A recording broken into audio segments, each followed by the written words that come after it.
Some Republicans, Mr. Director, argue that Nancy Pelosi staged January 6th and the Select Committee covered it up.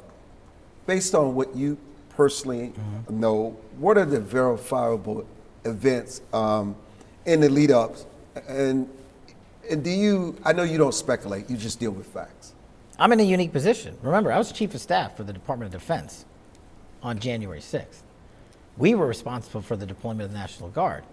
And what I was forced to testify to years ago at great personal cost has now once again, just like Russiagate, been proven true, because all I do is speak the truth.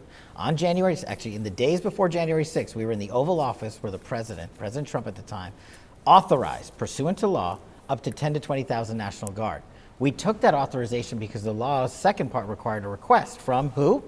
Nancy Pelosi and the Metropolitan Police and the mayor at the time. And what did they say? No. And remember what happened for the next 2 years? They say, oh, Kash is lying, Trump's lying. And what did we find? Letters of their declination of the National Guard, refusing to have the National Guard show up. So all I can speak to is the facts, and the facts are those plus this. Nancy Pelosi and her team were busy filming a movie on January 6th while this so-called chaos around her was going down. If she had, just look at it this way, if she had said yes to the National Guard and we had 10,000 uniformed military officers established a secure perimeter, do you think January 6th would have gone differently? It is intriguing that 250 FBI plainclothes agents were inside the Capitol on January 6th. I saw the president's tweet to get to the bottom of it.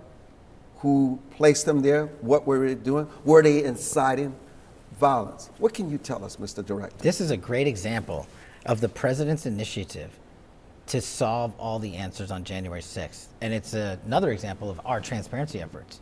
Pursuant to the president, we investigated the matter and found out why FBI agents were placed there in the first place.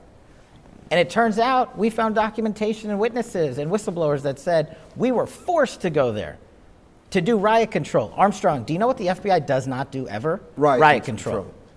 We don't do that.